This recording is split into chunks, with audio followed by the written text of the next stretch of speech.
lahir mukjizat. Okey. Mungkin dia boleh hidupkan orang yang mati. Boleh menyembuh orang yang sakit kusta, lahir buta. Boleh faham? Tapi Jadi kita menjawab apa yang dikatakan oleh beliau ini. Yesus tidak mencirikan katanya, ya. Tidak mencirikan dia sebagai Allah gitu ya. Halo guys, satu video ini tentu sangat menarik untuk saudara tonton dalam bagian ini. Dan kita akan menjawab secara bersama-sama.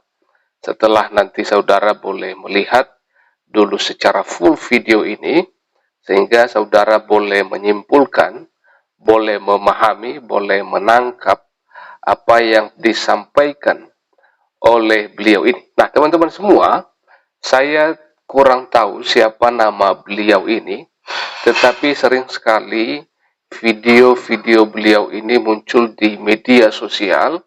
Bahkan juga video-videonya itu dikirimkan di grup yang saya punya. Nah, teman-teman, dalam pembahasan yang dimunculkan di beberapa videonya itu adalah dia sering sekali berbicara tentang iman Kristen. Dia mengupas tentang siapakah Yesus dan juga ketuhanan Yesus dan banyak hal seputar iman Kristen yang dimana dia membahas tentang hal itu. Nah, saya kurang tahu apakah dia ini dulu seorang mu'alaf atau bukan. Dan saya dengar bahwa dia ini seorang ustadz seperti itu. Saya kurang tahu siapa namanya. Karena juga tidak penting untuk kita mengenal dia. Tetapi menarik di dalam video ini ada beberapa pernyataan yang perlu saya dan saudara harus jawab, harus berikan komentar, karena itu adalah tugas kita. Kalau ada yang salah, ada yang tidak sesuai apa yang kita imani, apa yang kita percayai, maka tugas saya sebagai orang percaya, orang Kristen, pengikut Yesus, dan saudara juga sebagai orang Kristen, sama-sama kita memberikan tanggapan kita, memberikan yaitu pemahaman yang benar, kita luruskan yang salah. Dan tentunya kita tidak seperti orang-orang di luar sana. Kalau ada yang salah misalnya dari kita misalnya, bukannya mereka luruskan, malah mereka ngamuk dan nangis-nangis dan cengengesan seperti itu.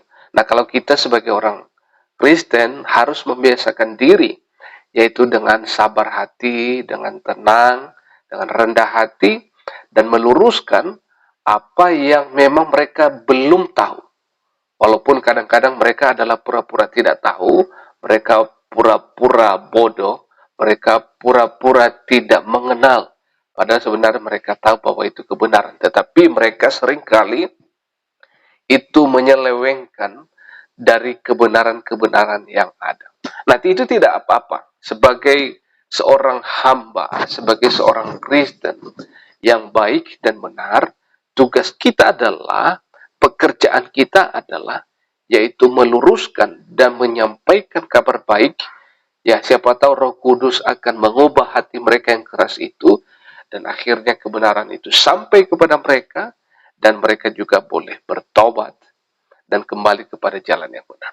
Nah, teman-teman, ada beberapa pernyataan di dalam video ini, dan saya ajak kita terlebih dahulu untuk melihat beberapa videonya, dan nanti setelah itu kita akan langsung memberikan jawaban kita sama-sama.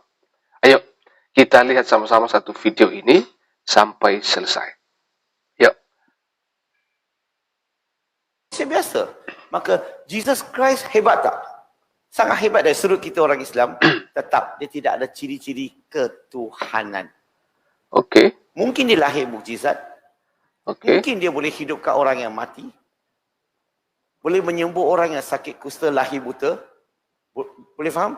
Tapi dalam sudut Islam, bukan dia yang buat. Semua berlaku dengan izin Allah Subhanahu Wa Taala. Beza lah. Dari sudut Kristian macam mana? Mari kita tengok dari sudut Kristian. Dia kekal ke tak kekal?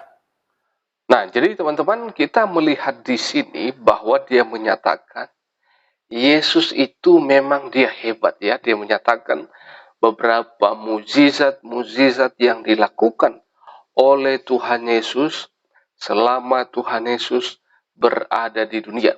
Nah, dia sebutkan beberapa poin tadi yang menyatakan itu adalah mukjizat-mukjizat, keajaiban-keajaiban yang dilakukan oleh Tuhan Yesus dan tidak bisa dilakukan oleh siapapun terkecuali pribadi oleh Tuhan Yesus itu sendiri.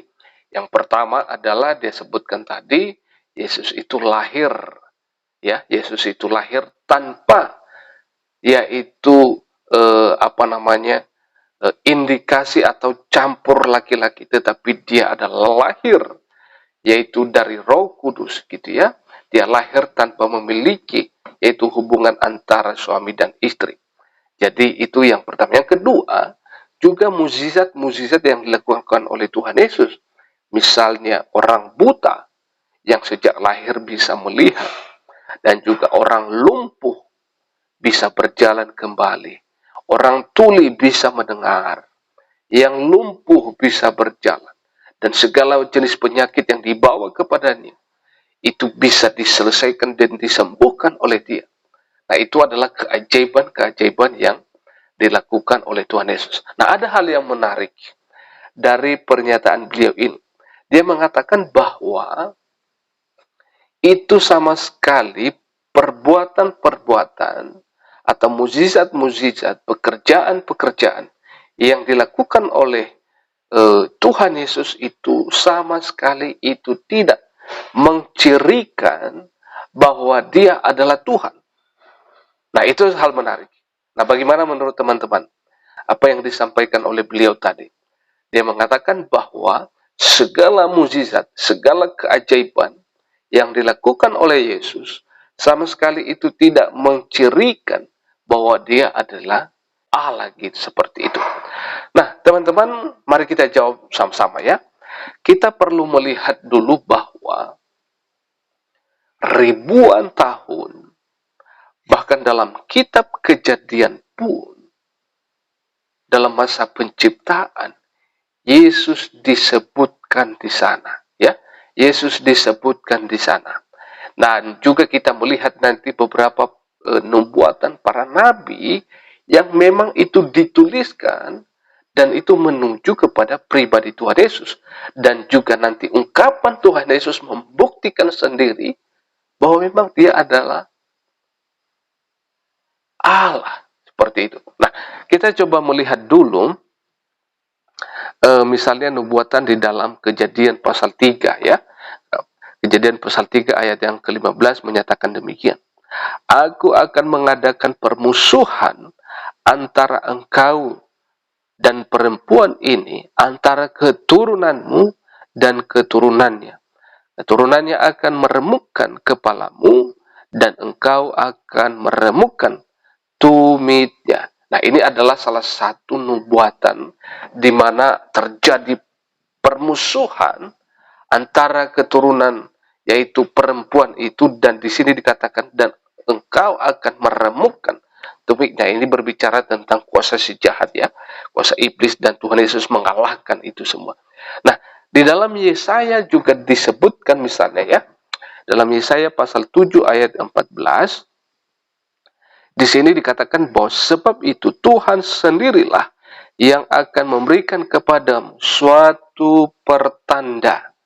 Sesungguhnya, nah ingat kalimat ini, sesungguhnya seorang perempuan muda mengandung dan akan melahirkan seorang anak laki-laki, dan ia akan menamakan dia Immanuel, Allah beserta dengan kita. Nah, itu sesuatu hal nubuatan yang sangat luar biasa, dan ada banyak lagi yang dinubuatkan oleh Nabi Yesaya di dalam kitab Yesaya seperti itu. Nah, ada hal menarik lagi yang saya mau bacakan bagi kita tentang nubuatan tentang Tuhan Yesus. Nah, tadi kita menjawab apa yang dikatakan oleh beliau ini. Yesus tidak mencirikan katanya, ya. Tidak mencirikan dia sebagai Allah, gitu ya. Kita coba baca dari Mikha pasal 5 ayat 2, dikatakan bahwa tetapi engkau, hai Bethlehem Efrata, hai yang terkecil di antara kaum-kaum Yehuda, Daripadamu akan bangkit bagiku seorang yang akan memerintah Israel, yang permulaannya sudah sejak purbakala, sejak dahulu kala. Sangat-sangat menarik dan sangat-sangat membuktikan nubuatan ini mengatakan bahwa yang permulaannya sudah sejak purbakala. Permulaannya sudah sejak purbakala, sejak dahulu kala. Itu artinya sebelum dunia dijadikan, dia permulaannya sudah ada. Makanya Yesus itu disebutkan adalah dia Alfa dan Omega, awal dan akhir. Jadi ini membuktikan bahwa Yesus yang telah hadir ke dunia, dia adalah Allah. Nah, misalnya juga kita bisa mengutip apa pernyataan Tuhan Yesus dalam perjanjian baru. Nah, misalnya kita bisa melihat di dalam Yohanes pasal 8 ayat yang ke-58. Nah, ini sangat menarik ya. Di mana Tuhan Yesus berbicara kepada orang-orang Yahudi pada saat itu, ya. Di sini dikatakan bahwa kata Yesus kepada mereka, "Aku berkata kepadamu sesungguhnya sebelum Abraham jadi, aku telah ada."